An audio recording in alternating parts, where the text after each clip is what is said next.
Olá, no programa de hoje você vai conhecer o mundo dos esportes pelo aspecto econômico. Essa indústria movimenta anualmente cerca de US$ 1 trilhão, numa palestra exclusiva aqui no programa de hoje. Você vai conhecer as técnicas necessárias para movimentar este segmento também no Amazonas. Saiba que técnicas são essas, que tipo de orientações que podem fazer a diferença no seu negócio, conferindo o programa que já está no ar.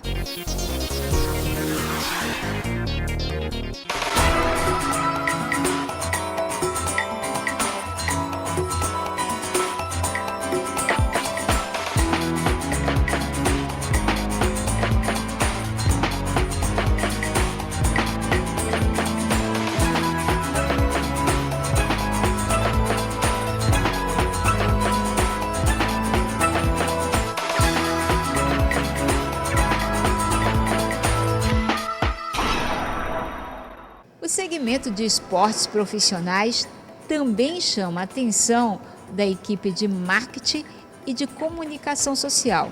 Nereida, esse é um nicho de mercado para esses futuros profissionais?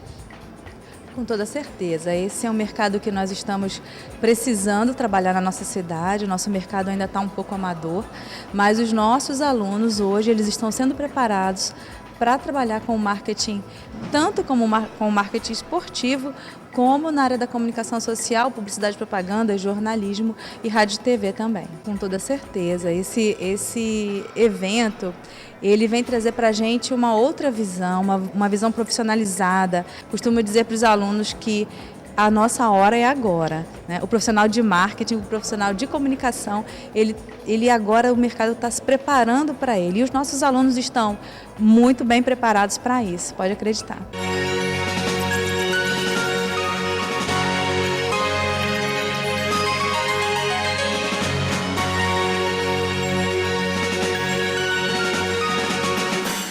O estado do Amazonas contabiliza vários clubes na categoria profissional. No entanto, muitos ainda trabalham no sistema amador. Esse não é o caso do Nacional Futebol Clube, que já tem até uma diretoria de marketing, cujo Roberto é responsável. O que é que o Nacional está fazendo de diferente, Roberto? Na verdade, o Nacional ele procura resgatar primeiro a sua tradição. O Nacional hoje ele pensa como empresa, ele se comporta como empresa, ele já existe vários setores dentro dele, onde você já dividiu o que é o lado administrativo, o que é o lado esportivo do clube. Então, o Nacional Futebol Clube é uma instituição de 101 anos de idade, e aí nos últimos 2 anos ele tem procurado realmente se reposicionar e trabalhar de uma maneira mais profissional, porque o futebol amazonense merece ter realmente essa postura no seu futebol. Mas só que agora nós temos um patrimônio aqui chamado Arena da Amazônia e que nós vamos ter que fazer jus a isso. Os clubes são obrigados a se profissionalizar.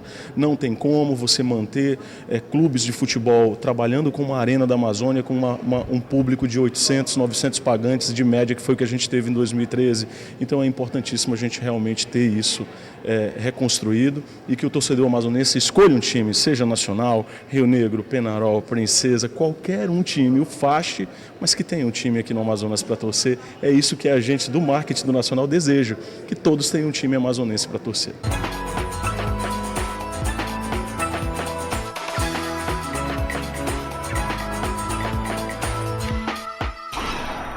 Bom, a gente vai conversar agora sobre um esporte que muita gente ainda tem um certo receio, mas que ele desperta, ele aguça a imaginação quando a gente dá uma olhada assim na televisão e vê aqueles homens fortes, né, fazendo alguns passos. Na realidade, é o pessoal do jiu-jitsu, né? O que o jiu-jitsu tem de diferente?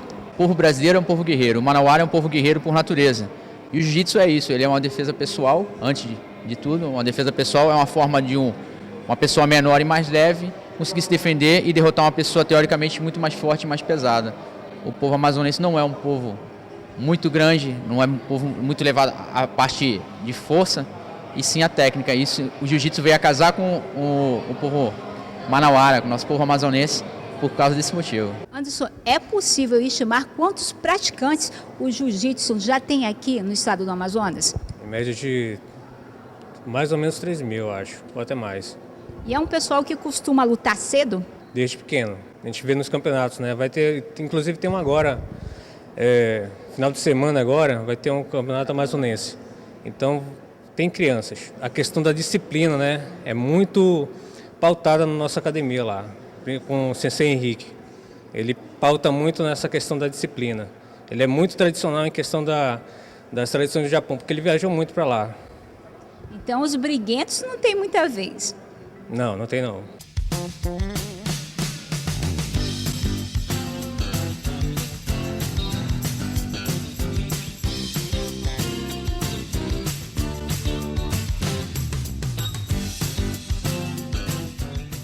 Hoje, por que é tão difícil desenvolver o esporte no Brasil em termos financeiros? Bom, é porque falta gestão, né? Esse é um problema do esporte no Brasil inteiro e de quase todas as modalidades. A gente vê que as modalidades que têm um trabalho de gestão bem feito, elas têm sucesso, né? Então você vê o MMA é o caso mais nítido, é como uma empresa aquilo, né? O rugby também é um caso semelhante, né? Apesar de não ter o mesmo destaque. Para esportes mais populares, o vôlei é um caso desse, né? Muito sucesso, com um trabalho de gestão mais bem feito. Eu acredito que somente com a profissionalização verdadeira, tá, do esporte, quer dizer, o que é a profissionalização verdadeira? É ter gestores remunerados trabalhando nas federações e nos clubes com autonomia para entregar resultado. Trabalhando como uma empresa, não é que o esporte tem que ser uma empresa, mas ele tem que trabalhar como uma empresa, ou seja, tem que se preocupar em aumentar o faturamento e controlar os gastos e fazer o máximo possível com o próprio orçamento. Então, quando você tem a preocupação com eficiência e quando você tem gestores que têm metas para serem atingidas, que são remunerados de acordo com essas metas, com atingimento ou não dessas metas, o resultado tende a aparecer. E isso o esporte brasileiro, de maneira geral, peca demais. Você veja, o futebol é metade do PIB do esporte e mesmo assim os problemas financeiros são terríveis, né? Os clubes vivem com problemas financeiros, por quê? Porque não tem gestão. Então, mesmo em esportes que têm um fluxo de recursos muito grande, como o futebol, se não tiver gestão, não vai funcionar, né? Para os esportes que não têm a vantagem de ser como o futebol, a vida obviamente é mais dura.